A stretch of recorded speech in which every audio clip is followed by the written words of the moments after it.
I'm Barb Nelson, again as Mr. Myers mentioned, the 9th grade counselor. My contact information is up here, both my phone number and email.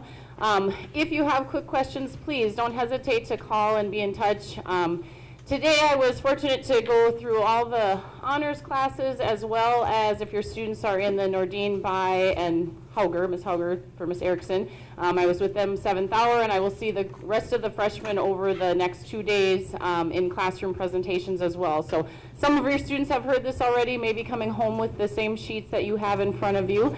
And I kind of let them know that this is the same process we go through each year. I know some of you are probably tired of my face. I kind of end up doing double duty with the 8th to 9th grade registration and then the 9th to 10th grade. So next year you'll have a new person presenting to you, but in general we're giving you the same information year after year, just updating you on any changes and helping you sort through making registration decisions for your son or daughter. It's really important at this point to make those good decisions, because I know it seems like it's early for the students. You know, they just finished first semester and they're thinking, gosh, I have to pick classes for next year already, but it also, what it does for us is start the process for looking ahead to next year in terms of staffing and looking at sections and planning a master schedule, all of that which we hope to have done by when school lets out, so we're ready to go for next year. So it's kind of a process that takes a while, and it's helpful to get good registration information from the beginning. So my hope is to have you out of here in an hour or less, and I know we mentioned some career college information, and I hopefully will have enough time just to show you a few quick slides at the end prior to the hour being up, so you'll have that information and wouldn't have to move to another room. We were able to get through things last year, and if I can do this in a class of 48 minutes, I can probably do it with you guys tonight. Yes, definitely email me with any questions or concerns you have. And again, hopefully your students that hear the presentation are able to get information that they need as well, and they're welcome to touch base with me if they have direct questions. So we're doing the classroom presentations, of course the meeting tonight, and then next week I have all the 9th graders scheduled either Tuesday or Wednesday through the computer lab. What we did last year is open it up for families to do this at home, but what we found is that we ended up just having to spend that much more time fixing mistakes, and so it's much easier to run the students through the lab. So they're going to come out of the same exact hour either with Mr. Ohudka and the APES class or with their English teachers. So I asked them to kind of have the green sheet prepared with them next week. They will come back to the lab and be able to input their registration directly into PowerSchool, and we'll kind of double check those as they submit them, so it makes it a little easier for us. So that's next week. And you know, the piece with that, I know it's kind of a quick turnaround. You have a week to be thinking about things. What we typically do later on in the spring is send kind of a final reminder. Please double check your course request. If there's anything that needs to be changed, let us know. So if there are slight changes that happen between now and the end of the year, we can certainly make those. Obviously, we want to avoid full-scale changes, but we obviously acknowledge that there's things that change, and people may be struggling in a math class or need to be changed in a level of a language, for example. So those things can definitely be changed as we go forward. I know this is small, but this is one of the handouts you have in front of you. The buff-colored sheet is the class of 2016 and beyond for graduation requirements. So if you have more students coming following your current 9th grader, you can kind of bank on these being the graduation requirements. A couple of things have changed, and we just wanted to draw your attention to those, because if you were here last year during our middle school registration or had an enrollment appointment sometime last spring, we went over these. There really haven't been a lot of changes. The biggest thing is just clarifying the state tests. There have been some changes there, and it's more of just a formalization of kind of what's been in place. That for the state test, the Minnesota Comprehensive Assessments, or MCAs, they're going to be continued in grades 10 and 11. So 10th graders will take a reading MCA, and then 11th graders will take a math MCA. Those are typically in the spring, so nothing your students have to worry about till next year in the spring. Then the high school science MCA, it's going to be given to students in the year they complete instruction, and it says life science, but you can add kind of a / biology. Basically what it's looking at, the year that they end up finishing or doing the biology or life science course that has those standards is the year they will take that. So for some students that may be 10th grade if they're following a traditional track. If they are going to do an advanced course, for example in IB biology, they may end up taking that MCA in 11th grade. And then the career and college readiness assessments, they made a change there, and this year was the first time 8th graders did the Explore test. We have offered the 10th graders the Plan test, which is a practice ACT for the last several years. We left the names as they are right now, but that next year's test for your 10th graders next year may be called the Aspire test. So we'll wait. Another staff person from the middle school is here. It's like, we'll just wait to see what the state tells us about that, but just we'll keep you informed about that. Typically that's been in the fall when we offer that test, and the Plan test has been great because it's a practice ACT. It's normed against 10th graders, and some of this I'll talk about later when we're in that college and career piece, but it's a great comparison for kids and gives them a predicted ACT score. The ACT then being the college admission test that typically students take in spring of the junior year. And so we will offer it for students. This year it's going to be in April. And so outside of that, that's a free test for them to take that the state is doing. Outside of that, they could take a February test or a June test if they aren't happy necessarily with the score they get in April. They could take it again in June, and that could be a score that they would send to colleges. We do often have seniors that will take the ACT in the fall of their senior year, again, if they're trying to better that score for their college applications as they start on that process. So those were the slight tweaks for the testing at the state level. In terms of the credit requirements, 46, that's been the magic number for a few years. You earn 1 credit per class per semester. So as long as students are passing, they're earning a D- or above, they will earn the credit in their classes. In English and social studies, for example, it's 8 credits, so 4 full years of those, and it kind of lists out there for example, in the social studies area, civics, world history, U.S. history, and then geography and econ. Those are laid out in that way because there are certain standards that the state requires that the teachers are needing to meet. You may have noticed if you've had 9th graders that have gone through St. Louis Park before, it used to be a full civics curriculum. Sorry, this feels like it's going in and out. And this year, the 9th graders are doing a civics combination with econ. So they were finding that they needed to fit these econ standards in, and the place to do that was in the 9th grade social studies. So some of your students are doing an econ project through H&R Block, this program that they have online. Some in the honors may be doing a little bit different curriculum there. With math and science, it's spelled out a little clearer, I think, for families. It's 3 years of math through advanced algebra or equivalent. So if your student's starting at advanced algebra, they will just move beyond that. If they're in intermediate algebra now, they would do geometry and then advanced algebra to complete the 6 credits. As always with your students, I just remind them that taking the most math and science they can, taking 4 years of that for their post-high school education is what's most helpful. The most preparation they can have is better. When we talked with students, I met with them in the fall out of their classes to learn about Naviance Family Connection. We kind of introduced them to cluster finder inventory, some other interest inventories, and college information. We talked about just that fact that college is anything post-high school. So it can mean a 2-year, a 4-year, a technical or community college, a trade school.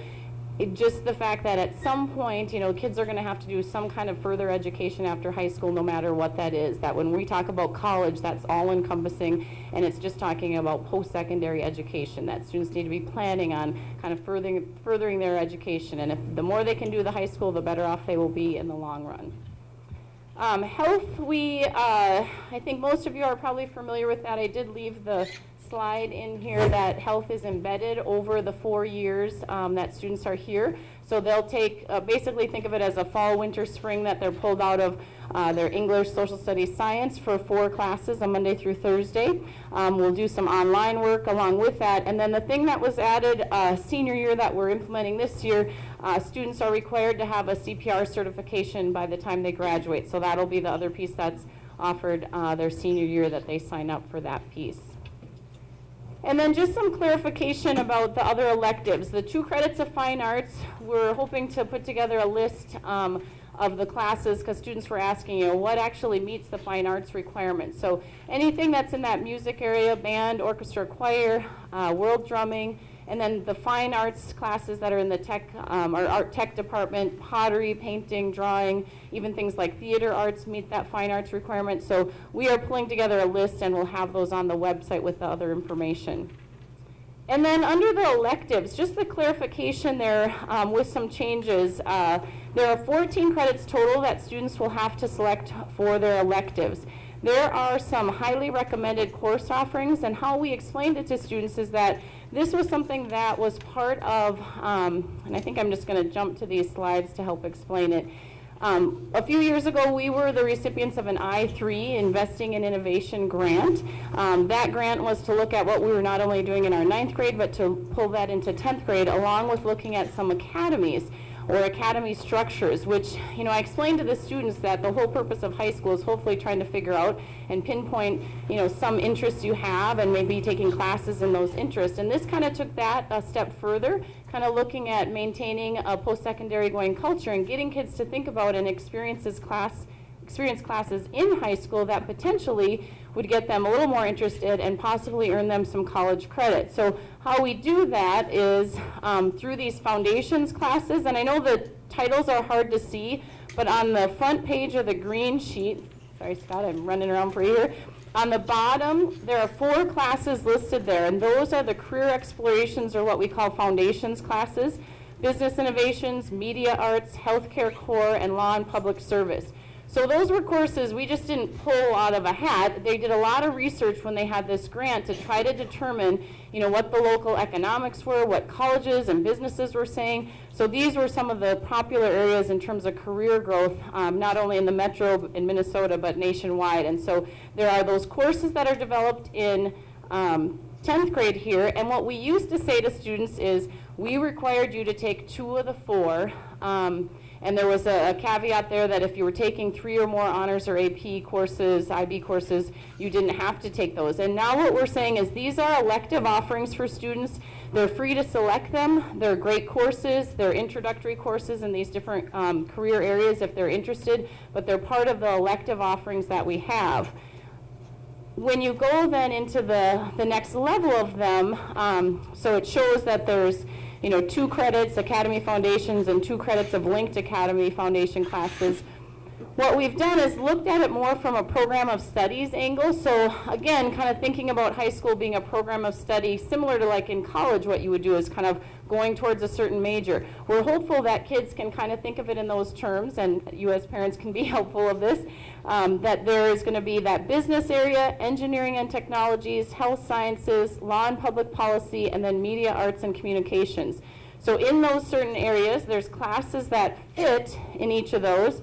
We actually are going to have hopefully a new course in the fall, engineering, that will help fulfill that engineering and technology pathway, and that it's actually an elective course that kids, if they start as a 10th grader, have the potential of taking it 10th, 11th, and 12th grade. So these courses are those 10th grade courses, and then here is where there are 11th and 12th grade academy courses, which actually have, they've worked really hard and been able to do some articulation with current colleges and universities. Typically the 2-year colleges, but what we're finding is some of the 4-year colleges are jumping on that as well and being willing to offer credit. So what that means is if your son or daughter takes one of these courses, and I'm just going to pick out, let's see, there's a health professions terminology. We've aligned that with, and I'm not sure where that one is from, but let's say it's North Hennepin Community College. Our teachers here are teaching the same things that they're teaching there, and if students perform at or above a certain level, they are able to get the college credit. How they would do that is going to that institution, registering for a class, and then if they transfer somewhere, that credit could follow them. But like I said, what they're finding is some of the other institutions are saying, you know, like St. Cloud State, for example, might say, well, if North Hennepin's going to give you a credit for it, we would potentially give you a credit as well. And so we're just starting to work on some of those further agreements, but it's a really good way for kids to kind of have a little piece of that college experience and what those classes are like while still in high school. So there's different courses in the different areas, and then in this column, and this is on the website now, it's embedded in the course guide, so you can take a closer look at what some of these classes are. There are suggested electives. So in this pathway, for example, maybe a course in speech would be a good thing, or small group communications if you're going into business, or under the health sciences, obviously chemistry, You know, some of the different math courses are listed there. So it does that for each of the courses, and then talks about post-secondary alignment degrees in the different MNSCU system, community and technical colleges, the Minnesota State colleges and universities. So it's kind of a preview for you looking ahead to 11th and 12th grade, what'll be some of the offerings there. In the course book that's online, which I can show you towards the end, the whole first section is on the academy classes. So it does list those 11th and 12th grade offerings in more depth and gives a description to those as well. But your students are able to do the any of the 4 options on the bottom there, those career exploration classes as electives. Let's see, I think I hit everything on the graduation requirements sheet.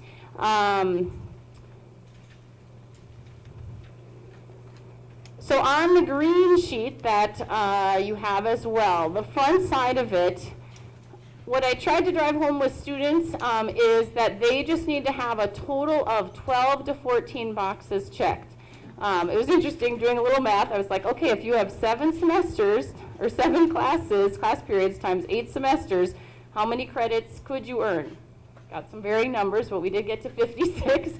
So the students have a potential to earn up to 56 classes, or 56 credits. So that means there's time built in for things like study halls. I know some kids have, you know, athletics or religious studies or babysitting or younger siblings that they're taking care of, all kinds of things after school. So there is time during the day if they appreciate and use a study hall during the day. Even if kids only take 12 credits per year, they will end up with 48, which is, you know, 2 more than they need to graduate. So there's definitely time to do that. Or if you're in a situation where your son or daughter had failed a course first semester, there's time to kind of build that in and make that up. There's also summer school, which I talked to some of the students about as well, and that information comes out in late April, early May, once we finalize our summer school offerings here at the high school. So know that those are things that they're hearing as they're going through the presentation as well, so you can feel free to kind of talk to them about that as well. So at any rate, so the choices on here, what happens on the front side is the first 4 boxes are kind of those required areas where students need to select you know, 2 boxes in each of those, it being a full year course, semester 1, semester 2. Then on the bottom, they have the option to choose those, and then when you flip it over, there are all the different boxes of elective offerings.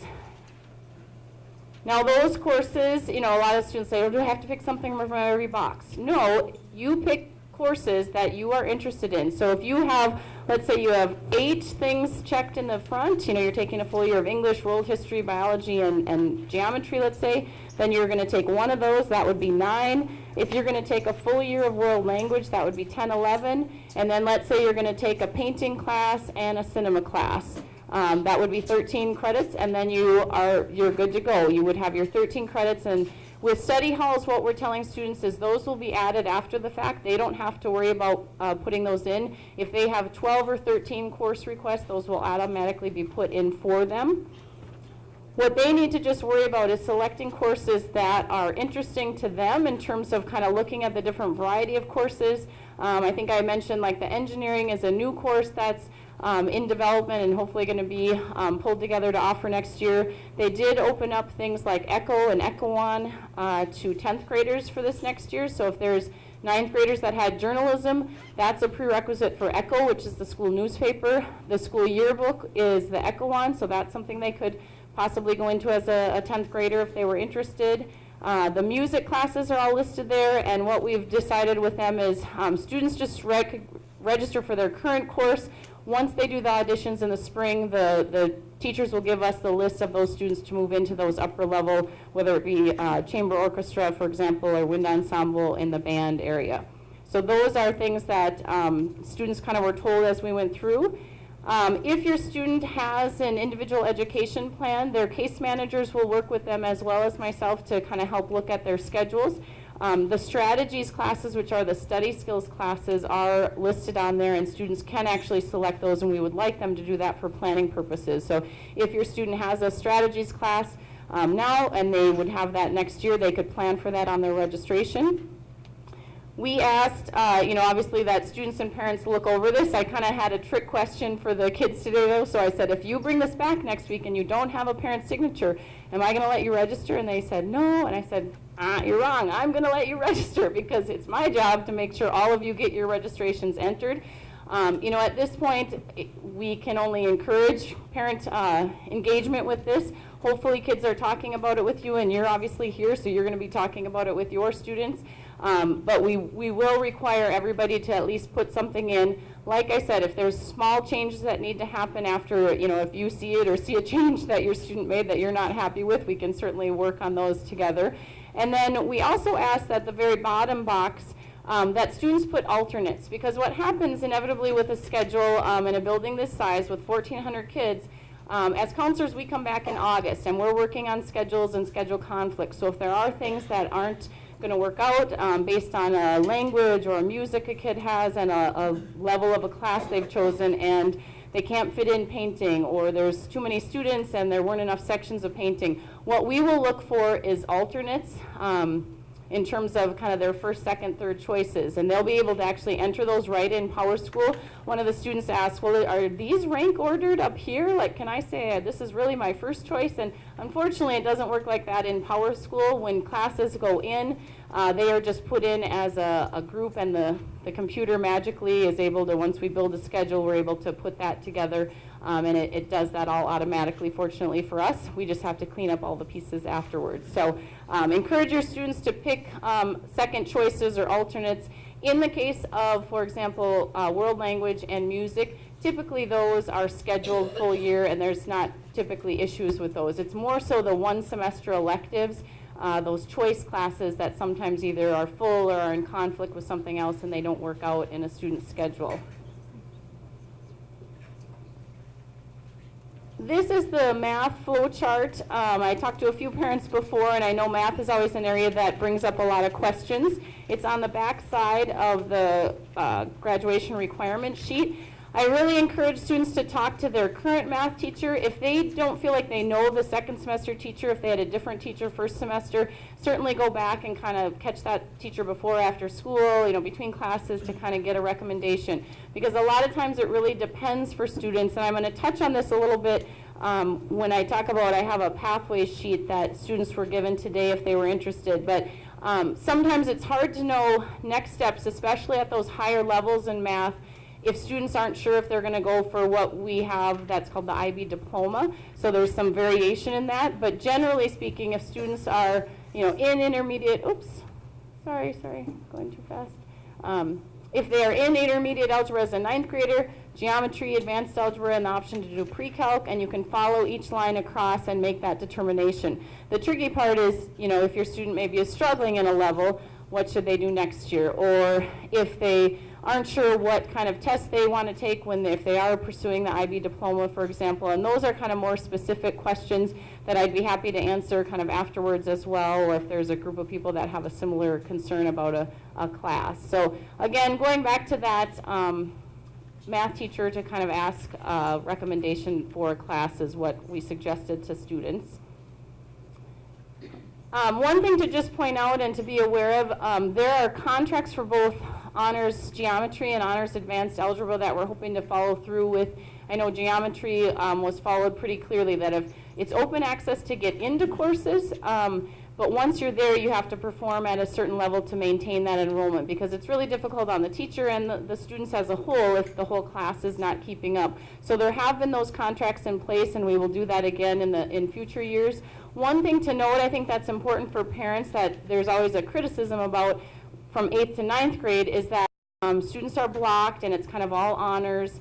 In 9th grade, you have to choose one or the other. Well, as students go into 10th, 11th, 12th grade, it becomes self-selection for all these different courses. And I really tried to make that clear to students, especially students that are in those regular classes right now, and they're doing really well. They can pick and choose classes at the honors level next year, or advanced placement, or there's actually one IB course, IB chemistry, that starts in 10th grade. So there's a lot of different offerings. The other thing I really tried to hit home on, especially with students who are in honors right now and kind of feeling frazzled, I think, and overwhelmed, is that you really need to look at some balance. Sometimes having all 4 classes or even 5 at that honors or advanced level is too much for students, and trying to figure out, where their strengths are. A lot of times I think in 8th grade, kids are like, oh, what are you doing? I'm doing honors, what are you doing? And now I just really said, and you guys can help reinforce this, that you need to have your kids become individuals, look at what's important to them. Because one student asked about math and what they should do, and I said, it really depends. Would you see yourself in a math-based career? I knew in high school that I was not going to do anything related to math. Thank you very much. I did get through pre-calculus with the help of Jean Burnt, my soccer coach. But I knew that wasn't me. But if you're a student who's bound for engineering or something like that, you kind of hopefully have a sense of that. If not, obviously get through as much math as you can in high school, because that's only going to help you in college. But being able to kind of think about those things and have a plan to help you kind of in place and to keep that balance, so to speak, in life. Because I think for some students coming in 9th grade with honors, all across the board is too much. Some would have benefited, some are just fine. So your students, try to help them kind of figure out what the best approach is in terms of classes for next year. This is actually an older copy, and I'm working on a new one, because sometimes for students having the visual of the graduation requirements is helpful to keep in a drawer or a file. So as soon as we get that done, it'll be on the website as well. And I told the students I'll have probably copies next week in the computer lab when they're in there. Because ultimately it is their responsibility to be following graduation requirements, making sure they're meeting what they do, what they need to do. But obviously as counselors, we're working with them as well. Typically when they register as juniors, they will get a transcript when they're going to register, so they can see what they've done, what they still need to complete. And then as seniors, our senior counselor, will work with kids with their fall schedule, and then again at the semester time to make sure they're hitting those requirements. But again, that's why we kind of stress those things like fine arts that kind of might get forgotten as you go through, that you need those things to be able to fulfill the requirements for the district graduation requirement. So we'll get that up to speed and put one out. It's just nice to kind of have that visual with the boxes they can check off. Now that they've all finished a semester of classes, they should have 6 or 7 things to cross off and then kind of go on from there. The other thing that and I know it's hard to see that graphic, but I'll hold one up. Many of the students either grabbed one of these or picked one up, and I have more copies if people want them. There's a really good registration worksheet that we listed that's a 4-year planning sheet.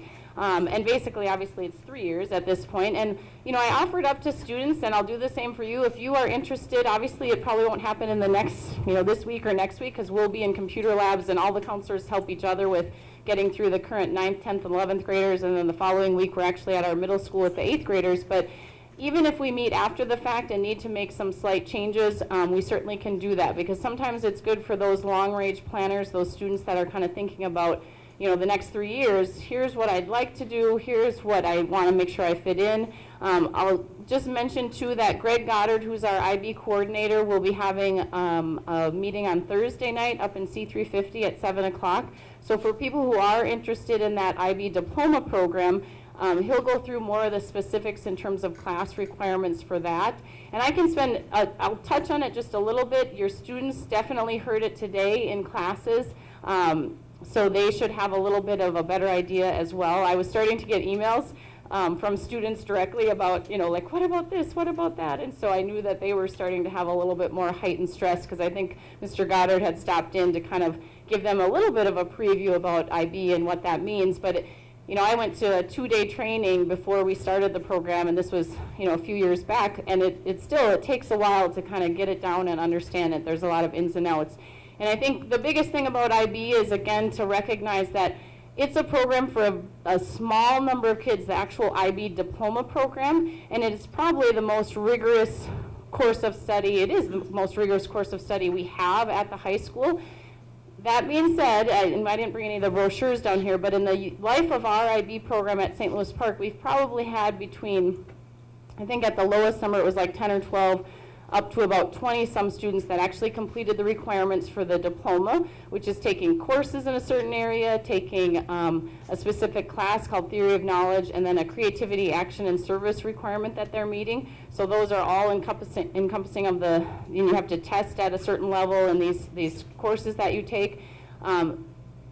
yes, it's the most rigorous program, but there really aren't that many kids that do all those requirements. I would say the bulk of our students do some IB courses and some AP courses. They'll do a blend of those. And again, it has to be what's right for your students, what they're interested in, and what they're willing to commit in terms of their high school experience. So this, on the flip side of it, has kind of some pathways that I've put together mainly for you to take a look at. And like I said, I'm happy to sit down and do some planning with you, and your students have heard about the different courses and about the different levels. You know, and if they have further questions, they can kind of check in with me on that regard as well. So I have more copies of these. If you don't know if your student got one or not, you certainly can grab one. And I don't want to spend a ton of time just because I know that that doesn't hit the whole population in terms of IB. But it's certainly students who are invited to take individual IB courses, individual AP courses at the levels they choose, and kind of have a blend of that with their course requests. So here's that meeting again. There also is, if you aren't aware of it, it's linked to our high school website. A few years ago, our CTE, the Career and Technical Ed Director, kind of did a Sparks website. Sparks being things that are, you know, get kids excited about learning, and it's trying to tie in that whole college and career readiness piece. So I know she's posting our registration online there as well, but there's a lot more information and different links to some of the different career and college areas. PSEO, I'm confused because I had this in an earlier slide today with the kids, but post-secondary enrollment options here. This is something, if you aren't aware of it, it's a great program through the Department of Education. This is just actually a screenshot from MDE. If you went to their site and put in the search box PSEO, you'd get to this place where it basically goes through and does a description of the program. The reason we tell you guys about it is because in the recent years, last 2 years, they've opened it up that 10th graders can now take courses at local colleges and universities. The piece about that is, though, they're only like the introductory or CTE, Career and Technical Ed classes, so they limit the number of courses 10th graders can take. But in junior and senior year, this is an option that's open to students to take colleges at a local college or university, or take classes at a local college or university it counts as college credit as well as high school credit.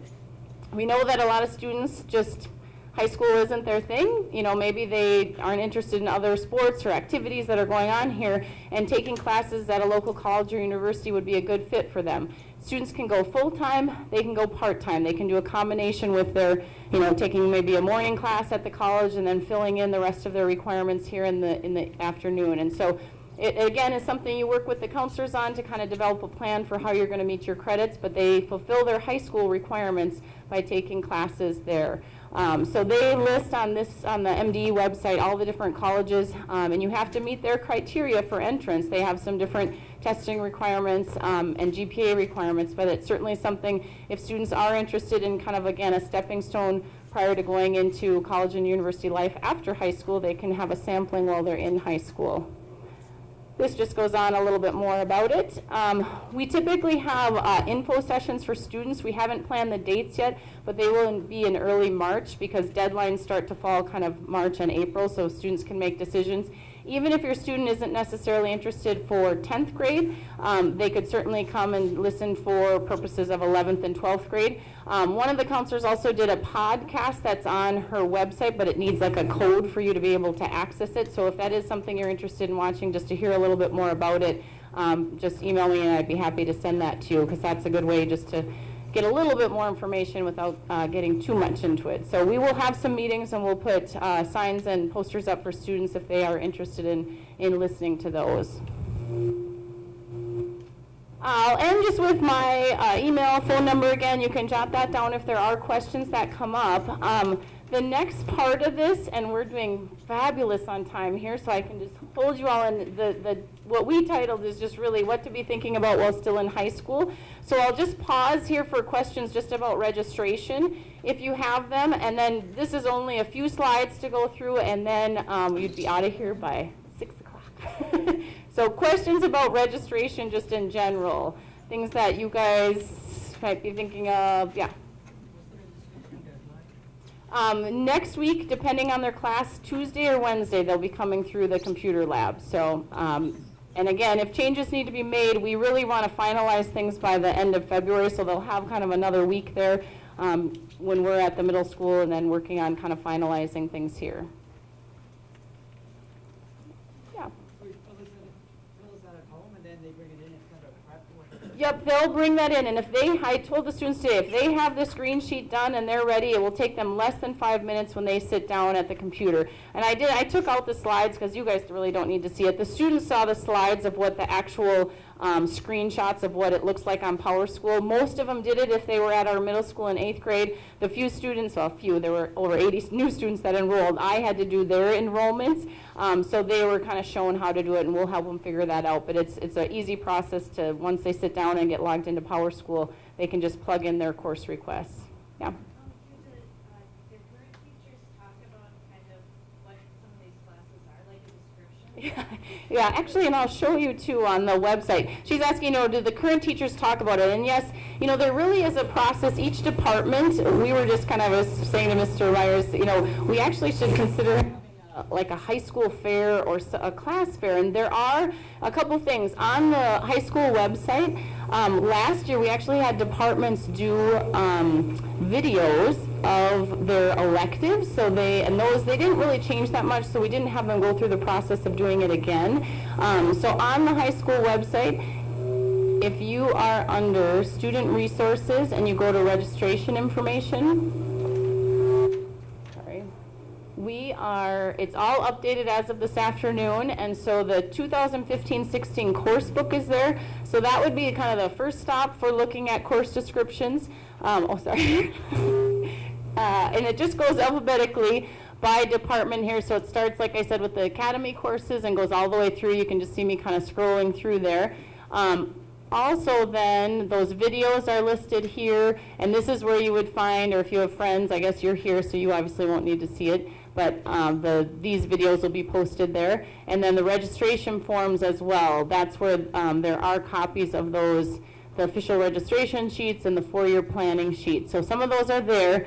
But the other thing, just on your comment, is within departments, like the social studies department chair will come around to the civics classes, for example, and go through kind of looking at the different courses. Typically math teachers will talk about it, the science teachers. So in every content course, the teachers will kind of address their specific courses and perhaps talk about electives. But it's kind of tricky. I encourage students, if they have friends that they know on upper grade levels, they've heard about classes, look at descriptions, check with us if they have questions, or we can point them in the direction of a teacher. Because, like, for example, a student had a question about IV film. What's that class like? What's it about? So talking to Ms. Hatzenbeller, who has taught that, would be the best resource. We can point them in that direction. So that's where you can find all that information. Other questions you guys have? Yeah. I'm like. German track dependent on a certain number of kids signing up again, like it was last year. In terms of German 1, or are they already in German 2? We have it on there. It's kind of one of those numbers games that we'll see depending on what it looks like. If it's probably, I don't even want to say that. I'm looking at Scott. Because last year we've always tried this to have like German 1 in the beginning, Hebrew, for example, but when we don't have enough enrollment, it's really difficult to offer those classes. So, I guess we'll have to take a look at what the numbers look like overall. Yeah. The foundations classes, are they a year-long class? All the foundations, the 4 classes are just 1 semester offerings. So they could pick 2. Some students could even pick 3 if they had room in their schedule. Students were asking, if they had a full year of world language and music, they still would have room for technically 2 semester-long electives, in their course schedule.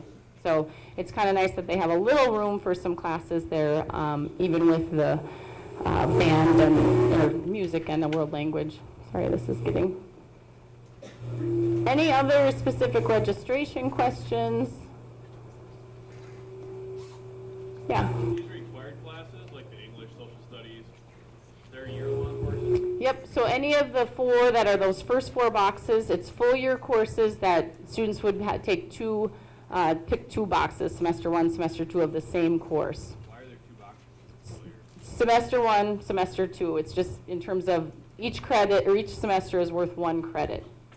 So what we're telling students is they have to have 12 to 14 boxes, 12 to 14 credits for the school year that they're registering for. All right, yeah. So, for example, on the social studies, you have the list of the classes, and then there's a line where they can fill something. So are the classes that are listed here sort of what's available to 10th graders? Yep, It's and like a AP US history, right? Yep, yeah, so there's typically, that's the progression of courses based on grade level appropriateness, and that's where sometimes we use that line for students who have special ed classes that would need that. The occasional kind of student who might be doing something out of sequence for a certain reason, but by and large, we keep to the certain grade levels that are doing the classes. And actually, an example of that is students, and if you know, obviously you can grab this sheet, but one of the things that happens in 10th grade in science, a typical science progression is Science 9, Biology, Chemistry, Physics. And there are some students who know they're going to take a higher level biology course in 11th and 12th grade, IB Biology HL, a 2-year course. So then they obviously aren't going to take biology as a 10th grader. The options would be IB Chemistry SL, which that's actually a 3-semester course, so they would take it the whole year, their 10th grade year, first semester of their 11th grade year, typically concurrently with that IB Biology course, which is a little tricky for some students to manage. So some students may not want to do the IB level of chemistry. They would take regular chemistry, that's just a year-long course. But again, in general, it's mostly juniors that take chemistry. So as 10th graders, they'd be sitting in class with mostly juniors. And then if they decided by chance not to do the IB biology class and take regular biology, as a junior, they're sitting in classes with mostly sophomores. So I apologize, that gets very specific to certain situations, but it's helpful to kind of look through this. And again, especially with students who were sitting in the honors classes that had a lot of questions, we tried to go through this in more depth so they had an idea of pathways and things for specific classes. So, other questions? Exactly what my daughter asked me half an hour ago. What's that? What to? Is the biology. Yep, yeah, what to do and what's the best thing, and yeah. So it really just comes down to if they think they can manage that 3rd semester of like IB, chemistry, for example, along with the biology, you know, then fitting that into their schedule and how's that going to look for them their junior year. So that's for students who are kind of stressing about IB and whether or not that the diploma might be the route for them. They don't have to make any huge decisions next year, you know, besides the chemistry. It's going from 10th to 11th and making that decision to go that 3rd semester in the IB chemistry and then starting all those other IB courses that they would start their junior year. We could spend a whole night talking about IB, so yeah. Is there a conflict if you take journalism that you can't take orchestra at the same semester? It really depends on how it gets scheduled. She's asking about journalism and a conflict with orchestra. You know, this year there was a section each semester, and it just depends on where it falls. Kids are a little more locked into their schedule, you have to understand, with 9th grade because they're blocked. And so if you're in a morning block and then you have to have your other classes in the afternoon, and like journalism was only offered second hour this semester. Next year as 10th graders, things are a little easier to schedule because they aren't blocked together. There certainly are still restrictions in the schedule when music is offered, for example, when certain sections of languages, because there's only so many sections of them. But that's more than you want to know in terms of scheduling 101. That's Mr. Meyer's job. We help out a little bit with that.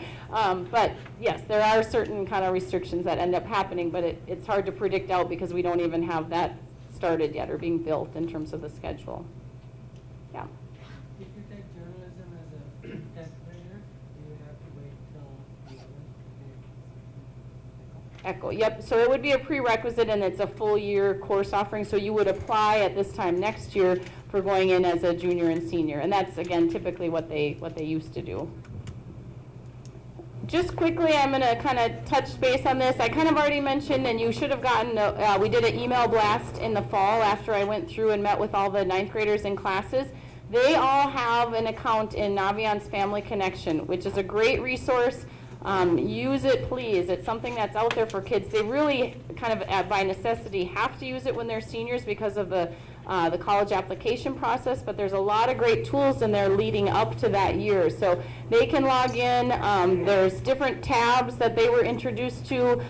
You can kind of take a look at it with them and look at some of the interest inventories, some of the college information, have them show you scattergrams. I always like to just put a plug in for it here so you guys see what it looks like in front of you. Standardized tests. This is always a big question that families have. You know, what tests do my students have to take and when? The plan and ACT we kind of already talked about because that's now part of the state testing program, which is a little different. And then there's PSAT and SAT. There's also Minnesota Career Information System, which is another resource we have. It gets a little tricky, though, to introduce freshmen at the same time we introduce them to that Family Connection site. So for now, we've limited it in 9th grade to the succeed.naviance.com. That's the Family Connection site I mentioned. We will get them all accounts into careers because as they get into the upper grade levels, there's some great test prep that's on there. If you are so ready to do that, I could certainly set up an account ahead of time, but usually we kind of slot those all in sometime this spring so they have access to them as they go into the upper grade levels. So the plan, again, I kind of went through this just because of talking about the changes with test scores. Sorry. Normed against 10th graders. It's scored on a 1 to 32 basis. It tests in English, math, reading, and science, and gives an estimated ACT composite score. The neat part about it, too, is it offers a career and interest inventory as part of the test. And now, again, it's all part of the statewide testing, which it may change to a different name. The PSAT is typically taken in October of 10th or 11th grade. The big thing about that is in the junior year only, it counts for National Merit Scholarship competition.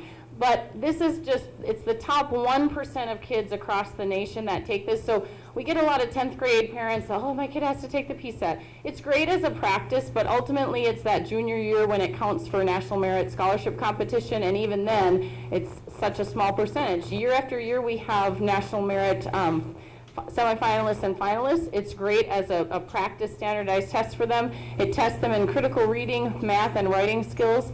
There are actual test dates. We usually offer it. It's like the Tuesday prior to that Education Minnesota long weekend we have, so it's offered here at the high school, and there is a fee for this test. So if your students want to take it, typically we would recommend they need to be in about the top 20%, top third of their class. You know, because it just is a better situation for them, because they typically, the plan test is usually right around this, so that they're doing kind of 2 tests in very close proximity, which is sometimes hard for students. The ACT test, typically, again, spring of 11th grade. It's kind of been interesting if some of you have older students. The trend has been that kids take this test earlier and earlier, which is crazy to me because it tests you on what you've learned. And obviously, if you can take it at the end of your junior year when you've had all that math, all that, you know, exposure to the vocabulary and language and all those things in English, for example, you should do better. But again, the state is going to offer that test in April. There is a June test date as well, but some students have started testing as early as February, and that would be in your junior year for college admission purposes. There is ACT.org. They have test prep question of the day, lots of prep on their website. We have had our interns the last couple of years offer some after-school test prep for students that are interested through that Minnesota Career Information Systems. They have a great program to run students through. Typically, I would do that kind of in your students' junior year in the fall if they were interested. So we typically have those dates available that we do some practice for that. And then the SAT test, again, typically spring of 11th grade, that students take that. You know, I haven't followed as much because I stay with 9th grade, but there has been some rumblings of the SAT changing, so I'm not exactly sure what they've talked about with in terms of kind of changing, but it's typically been similar to the setup of the PSAT, that it's critical reading, math, and writing. And collegeboard.com is the one that oversees the SAT test. Similarly, they oversee advanced placement tests. So if your students are taking advanced placement tests or classes like AP Environmental, the practice test questions would be there. They would show examples of the tests. For students who are thinking about that coming up in May for this year or for future years, they would have great descriptions of what those AP courses would be like. And you know, we already talked about PSEO, so that is about it. Unless there's other questions, we got it done in under an hour, so that's a good thing.